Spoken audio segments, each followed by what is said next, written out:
प्रधानमंत्री मोदी ने की मन की बात, कहा पीड़ितों को न्याय मिलेगा, मिलकर पीड़ितों के साथ करेंगे इंसाफ। 140 करोड़ भारतीयों के साथ खड़ी है दुनिया। आतंकी अदनान साफी डार के घर से मिला 10 किलो का विस्फोटक बॉक्स, सितंबर 2024 से लश्कर तैयबा के साथ है। इसके घर को भी विस्फोटक से उड़ाया गया। आतंकियों के खिलाफ लगातार हो रही कार्रवाई, आतंकियों के ठिकाने को किया जा रहा है बर्बाद, धरपकड़ के लिए चलाए जा रहे हैं ऑपरेशन। अब तक मिट्टी में मिलाए गए 10 आतंकियों के घर। एनडीटीवी का एक और बड़ा खुलासा, आतंकी आदिल ने पाकिस्तानी आतंकियों की थी मदद, पहलगाम हमले के लिए पाकिस्तानी आतंकियों को भारत में घुसाया था। पहलगाम हमले पर एनडीटीवी के एक्सक्लूसिव खुलासे लगातार जारी, एनडीटीवी के पास 14 आतंकियों की लिस्ट। एनआईए ने शुरू की पहलगाम आतंकी हमले की जांच, पहलगाम आतंकी हमले के बाद से ही एनआईए की टीम वारदात की जगह पर मौजूद, फॉरेंसिक टीम और इन्वेस्टिगेटिंग टीम भी शामिल। पहलगाम आतंकी हमले के बाद भारतीय सुरक्षा बलों ने सीमा पर चौकसी बढ़ाई, एलओसी पर सेना ड्रोन के जरिए कर रही है निगरानी। पहलगाम हमले पर भारत के एक्शन से पाकिस्तान बौखलाया, लगातार सीजफायर का कर रहा है उल्लंघन। श्रीनगर की डल झील के आसपास से सैलानी नदारत, पहलगाम आतंकी हमले के बाद जम्मू कश्मीर के पर्यटन स्थलों पर डर का माहौल। पाकिस्तान पर हमला करते हुए पूर्व केंद्रीय मंत्री अनुराग ठाकुर ने कहा कि जिस देश में रोटी के भी लाले पड़े हैं, पानी बंद होने के बाद जो होगा वो पाकिस्तान भी जानता है। सपा प्रमुख अखिलेश यादव ने पहलगाम हमले के बाद सरकार पर सवाल किए। उन्होंने कहा कि सवाल ये नहीं है कि हम किसके घर गए, सवाल यह है कि आतंकवादी हमारे घर कैसे आए। पहलगाम में पाकिस्तान के आतंकियों द्वारा हिंदू की हत्या के विरोध में मुंबई के दादर में कई संगठनों का विरोध प्रदर्शन। पाकिस्तानियों के भारत छोड़ने के अल्टीमेटम का आज आखिरी दिन, देश के कई हिस्सों में पाकिस्तानियों की पहचान के लिए अभियान। महाराष्ट्र में रह रहे पाकिस्तानियों के भारत छोड़ने का मिला फरमान, 5000 पाकिस्तानी नागरिक रह रहे हैं महाराष्ट्र में। महाराष्ट्र में 107 पाकिस्तानी नागरिकों के लापता होने की खबर, मुख्यमंत्री फडणवीस ने कहा 107 पाकिस्तानी नागरिकों के गायब होने की खबरें गलत। पाकिस्तान के इस्लामाबाद से भारत में शादी कर उत्तर प्रदेश के बुलंदशहर के खुर्जा में विजिटर वीजा पर आई मरियम प्रधानमंत्री मोदी से गुहार लगाती बोली, मैं मोदी जी को कहना चाहती हूं कि बेटी भले ही पाकिस्तान की हो मगर बहू हिंदुस्तान की। पाकिस्तानी परिवार को मिला दीर्घकालिक वीजा, 45 दिन के अल्पकालिक वीजा पर आए थे जलगांव। परिवार ने कहा दोबारा नहीं जाना चाहते हैं पाकिस्तान। पाकिस्तान में रोजाना की यातना से तंग आकर भारत लौटे पाकिस्तानी नहीं जाना चाहते हैं वापस पाकिस्तान, कहा हम हमारी महिलाएं भारत में सुरक्षित हैं। इंडिया इस्लामिक कल्चर सेंटर में पहलगाम में आतंकी हमले में मारे गए पर्यटकों को श्रद्धांजलि दी गई।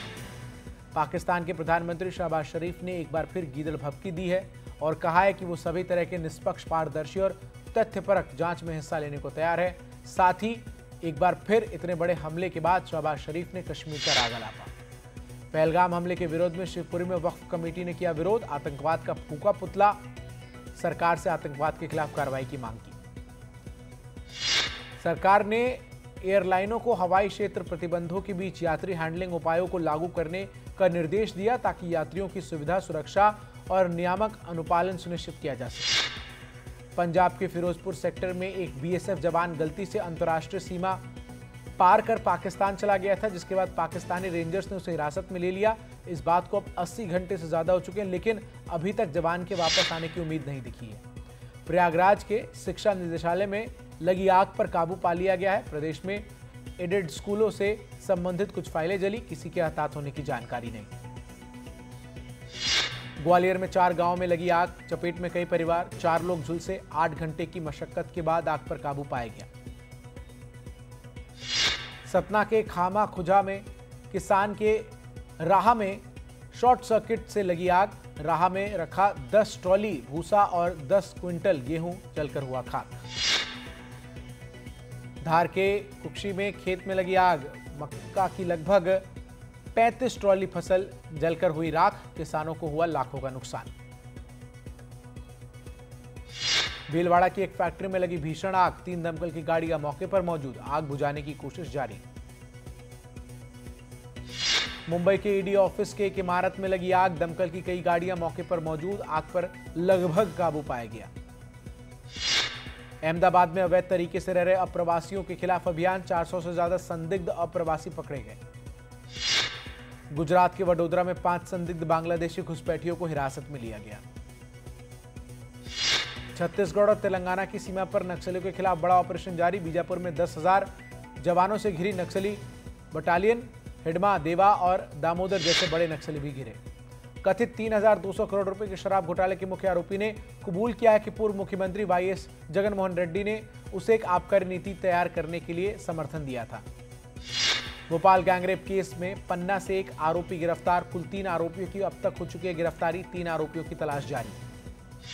भोपाल रेप के आरोपियों ने इंदौर में भी छात्राओं को बनाया था शिकार, दर्ज नहीं हुई थी एफआईआर, मुख्य आरोपी फरहान के फोन से कई सबूत बरामद। नशा तस्करों के खिलाफ पंजाब में भगवंत मान सरकार, मोगा जिले के एक बड़े नशा तस्कर के खिलाफ बड़ी कार्रवाई की गई।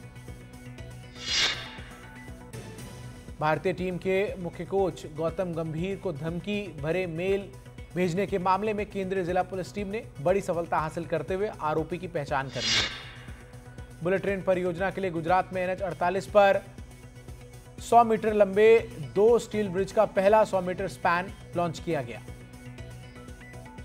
धनबाद में ATS की बड़ी कार्रवाई, जिहादी नेटवर्क पर शिकंजा, AK-47 खोज रही ATS, 3 युवकों और एक युवती को हिरासत में लेकर पूछताछ।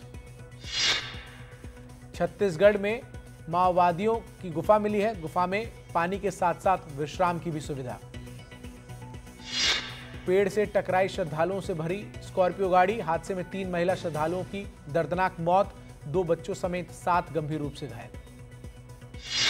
गरियाबंद में 12वीं की जगह 10वीं का पेपर बांटने पर NDTV की खबर का असर, गलत प्रश्न पत्र बांटने पर 3 टीचर निलंबित, परीक्षा केंद्र लोहरसी का था मामला।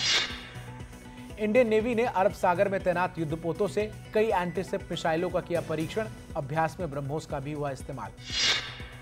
ईरान और अमेरिका के बीच ओमान में तीसरे दौर की वार्ता पूरी हो गई है। इस वार्ता का फोकस ईरान का परमाणु कार्यक्रम है। अमेरिका तेहरान के परमाणु कार्यक्रम पर रोक लगाना चाहता है। रूसी राष्ट्रपति व्लादिमीर पुतिन ने एक बार फिर यूक्रेन के साथ बिना किसी पूर्व शर्त के बातचीत के लिए तैयार होने की इच्छा जताई है। क्रेमलिन ने शनिवार को कहा कि पुतिन ने मॉस्को में शुक्रवार को बैठक में अमेरिकी दूत स्टीव विटकॉफ से ये बात कही। वहीं अमेरिकी राष्ट्रपति डोनाल्ड ट्रंप ने हाल के दिनों में यूक्रेन के नागरिक क्षेत्रों पर हमले के लिए रूसी राष्ट्रपति व्लादिमीर पुतिन की आलोचना की। क्रेमलिन ने कल ताजा दावा किया कि रूस ने कुर्स्क को यूक्रेन के कब्जे से पूरी तरह छुड़ा लिया है। ईरान के बंदरगाह पर कल भीषण धमाका हुआ, धमाके में 4 लोगों की मौत हो गई, 500 से ज्यादा लोग घायल हैं। कई किलोमीटर दूर तक विस्फोट का असर नजर आ रहा है। पहलगाम आतंकी हमले में नेपाली युवक की मौत के विरोध में नेपाल की राजधानी काठमांडू में जबरदस्त आक्रोश देखने को मिला। दर्जनों युवाओं ने पाकिस्तानी दूतावास के बाहर प्रदर्शन कर पाकिस्तान के खिलाफ जमकर नारेबाजी की। IPL में आज सुपर संडे, पहला मैच वानखेड़े में मुंबई और लखनऊ के बीच, दूसरा मैच अरुण जेटली स्टेडियम में दिल्ली बनाम रॉयल चैलेंजर्स बेंगलुरु।